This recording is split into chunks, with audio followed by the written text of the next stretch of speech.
Esse podcast faz parte do site Fambonanet. Acesse fambonanet.com.br.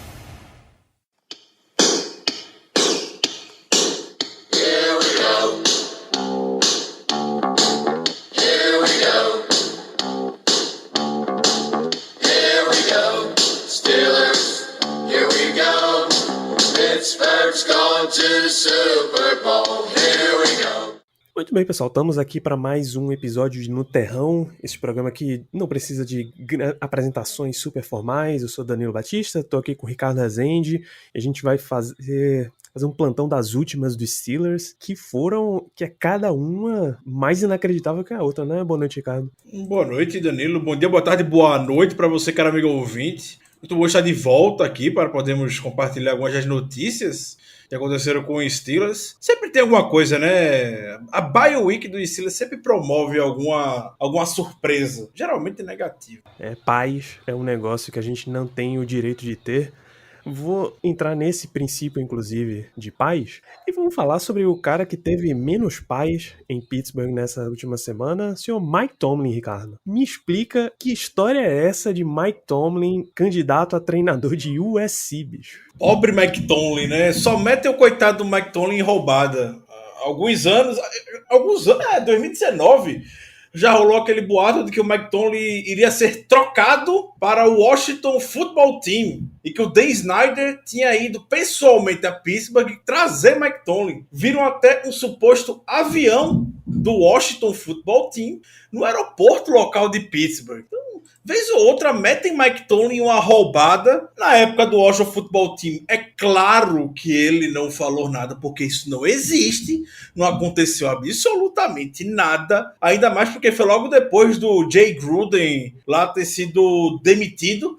Ninguém troca o Steelers pelo Washington Football Team e muito menos troca o Steelers por qualquer programa de college football. Não existe isso. Só na cabeça de quem tem implicância com o Mike Tomlin que ele vai trocar, como ele mesmo disse, um dos melhores empregos no mundo do esporte, um dos empregos mais prestigiados, e ele faz por onde ser prestigiado, ele faz por onde ser respeitado, e ele não tá lá em vão. Ele tá lá porque ele é um dos melhores técnicos da NFL. E você inventa de botar Mike Tomlin do nada em USC, LSU e College Football. Não existe assim que qualquer pessoa racional, quando viu essa notícia, já sabia que isso era uma baita de uma mentira. Interesse, é claro, absolutamente. Existem 31 franquias na NFL que estariam interessados em Mike Tomlin se ele fosse dispensado do nada do Steelers de um dia para o outro. Imagina o programa de college football. Então, interesse, claro, pode existir, mas não quer dizer nada que Mike Tomlin está interessado ou outra coisa do tipo, ou ficar vinculando o nome dele, né, para esses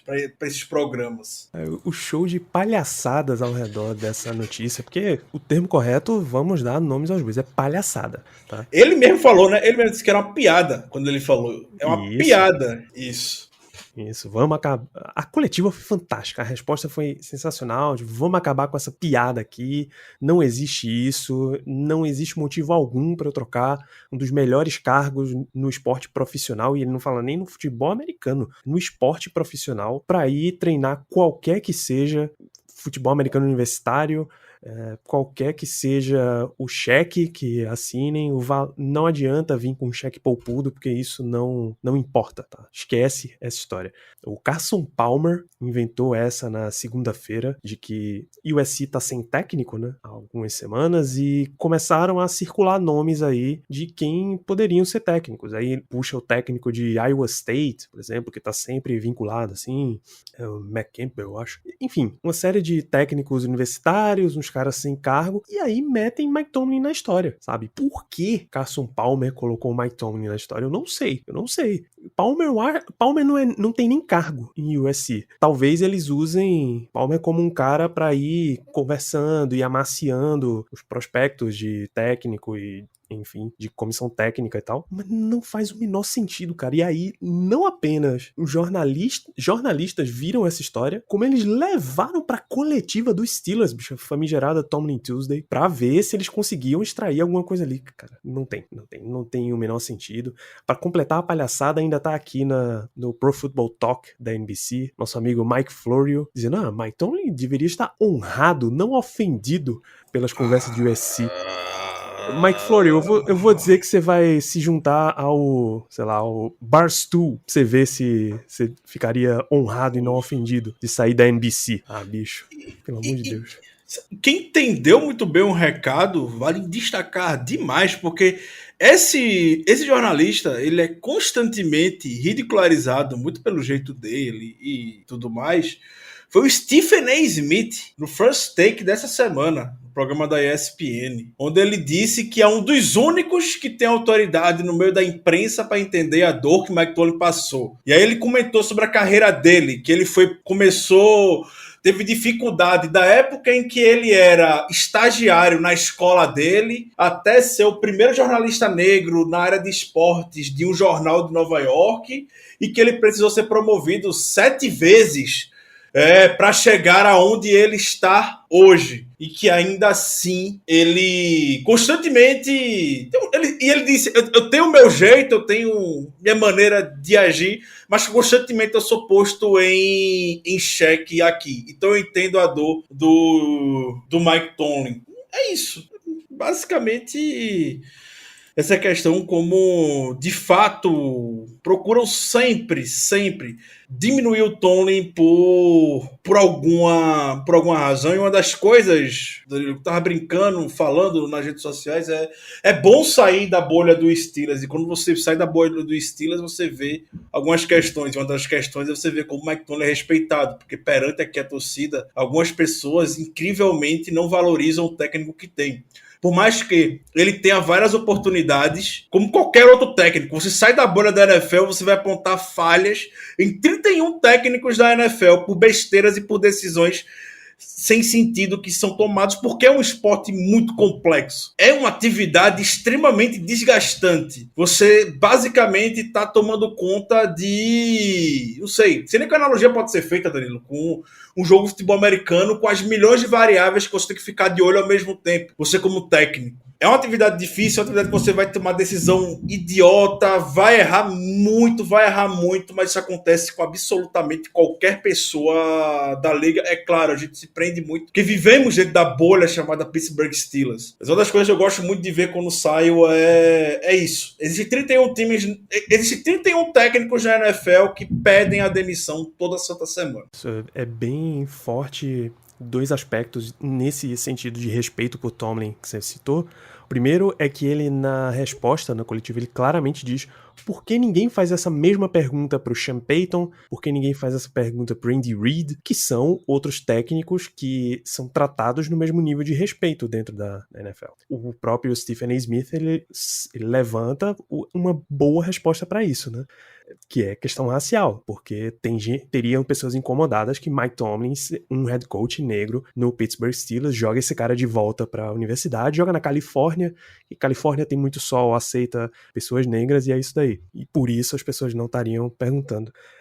Pra mim, o fantástico foi o Pat McAfee falando a respeito, que ele também entrou nessa vibe. Meu irmão, para com isso, pô, para com isso. Eu sei que tem gente na torcida, e reforça o que você estava dizendo, Ricardo, que quando você microanalisa o time, você começa a ver cada pequena decisão que o time vai tomando, algumas coisas te cansam, alguns momentos você até pensa em encerrar essa parceria, esse contrato e tal, mas depois, quando você pega no grande cenário das coisas, você dá um passo, você tá olhando muito pra árvore, você dá um passo pra trás pra ver a floresta inteira, aí você vê a dimensão do que você tá adiante. E fecha essa história que Ben Roethlisberger hoje foi dar entrevista com luvinha de USC, né, bicho? Perdeu o vestiário o Mike Tomlin, Ricardo? Claramente mais um exemplo de que Mike Tomlin perdeu o vestiário. É mais um boato sem noção, viu? É mais um boato sem noção esse que até hoje vai dar sempre essa cutucada. É isso. O tópico de notícia que a gente tem, que é claramente uma perda de vestiário, é que a gente tem um dos nossos jogadores mais interessantes da temporada, Melvin Ingram, aparentemente não só estaria disponível para trocas, como estaria solicitando sair de Pittsburgh, cara. Mais um claro exemplo de como o Mike Tomlin perdeu o vestiário. Um jogador, com todo respeito à história do Melvin Ingram, que chegou claramente para ser reserva, porque ele não seria titular, tendo o melhor jogador defensivo da NFL, que é o TJ Watt, e tendo uma estrela em ascensão, que é o Alex Highsmith, disponíveis. Eu tenho plena certeza que todas as expectativas com o jogador foram setadas, e desde então, sinceramente, elas vêm sendo cumpridas. E não é como se Melvin Ingram não tivesse jogando nenhum snap.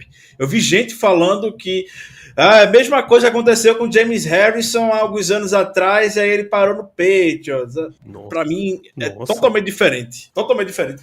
O James Harrison nem entrava em campo, o James Harrison estava sendo nativo naquela época. Nem em campo ele entrava. Teve um jogo que o James Harrison saiu no meio do jogo, porque ele não estava ativo para a partida, pegou um carro e foi embora. Não vou jogar. O Melvin Ingram está sendo ativo, ele está tendo sua participação.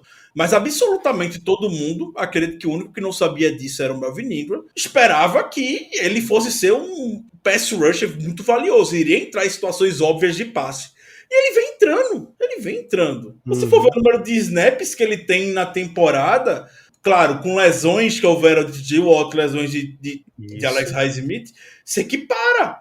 Tem até mais snaps do que de Alex Highsmith. Eu realmente não entendi o que é que o Melvin Ingram esperava aqui em Pittsburgh. E Mike Tomlin já foi muito claro alguns anos atrás, né, na novela Le'Veon Bell, ele não trabalha com reféns, ele trabalha com voluntários. Qualquer jogador que queira sair do Pittsburgh Steelers, a porta se vender da casa. Essa frase é muito boa, cara. We take no hostages, né? Uhum. Muito bom, muito bom. É mais uma das grandes frases de Tomlin que eu acho sensacional. Eu até abri aqui o glorioso Pro Football Reference para ter essa noção exata de snaps de defesa que estaria sendo usado, tá? Melvin Ingram jogou todas as 6 partidas que o Steelers fez. Ele entra com 64%, 86%, 100%. O qual é a leitura aqui? Ele está sendo muito utilizado porque TJ Watt e Alex Highsmith estavam sentindo, né? Semana 4 em Green Bay cai para 49%, sobe para 60% e cai para 26% na semana 6 contra o Seattle. Tá? Ou seja, já é uma questão mais de situacional. E como você lembrou bem no nosso QG, Ricardo, ele é muito usado em situações de passe e o Seahawks estava correndo bastante em grande parte num trecho final muito forte do jogo. Aliás, toda essa era Geno Smith aí em Seattle, eles correm muito mais do que passam, então fica difícil de você ter um pass rusher especialista. Alex Highsmith, em comparação, semana 1, 54%, semana 2, 67%, semana 3 ele não jogou, na semana 4, 56%, 67% e 100% dos snaps de defesa contra Seattle, que é um número fantástico, inclusive. Ou seja, você está usando o seu pass rusher número 3 como um pass rusher número 3, como um edge rusher número 3, um outside linebacker número 3. Se ocorreu algum problema de expectativa, que talvez possa ter acontecido nessa 100% de participação na semana 3, aí é uma questão de diálogo, que com diálogo você resolve. Se ele se viu numa posição de, ok, eu fui usado 100% há 3 semanas atrás, e agora eu tô em 26, eu estou me sentindo bem e quero ir para outro time, é um direito que assiste o jogador. A gente acha que ele tá correto? Não. Exato. E a situação ideal que o Melvin Ingram vai surgir é justamente como se fosse na semana 5. A gente tava muito à frente do placar, Denver começou a lançar passe, arriscar, a gente começou a botar o Melvin Ingram para correr atrás do Teddy Bridgewater lá no segundo tempo. Resultado, 60% dos snaps, mesmo com o TJ Watt e mesmo com o Alex Highsmith tendo plena participação durante absolutamente todo o jogo. É o que a gente... É o esperado para ele ter essa participação. Houve essa queda na semana 6, muito mais situacional, contexto. Precisa dar sempre contexto. Eu não sei que outra situação foi na semana 5, a gente iria utilizar o Melvin Ingram. Se ele já tá com isso, um grande sucesso para ele. É isso, acho que no quesito notícias, a gente tá bem coberto aqui, né, Ricardo? Tem, sei lá, o Steelers reativou o Anthony McFarland da Injury Reserve, e com isso o Jalen Samuels tá no mercado e já estaria em testes no Texans, mas eu acho que Anthony McFarland e Jalen Samuels não estão no percentual relevante dos Steelers nesse momento. Um grande abraço pro Jalen Samuels, obrigado pelos serviços prestados. Exatamente. Você tem mais alguma coisa que gostaria de acrescentar em termos de notícia, Ricardo? Em termos de notícia, absolutamente nenhuma. É isso, então a gente fecha esse glorioso No Terrão por aqui. Fiquem atentos para o feed que em instantes a gente já tem mais um episódio de Black Yellow Brasil Podcast, e agora com a previsão do restante da temporada e não muito depois o pré-jogo para nosso retorno aos campos. Steelers e Browns, semana 8. Grande abraço para todos vocês.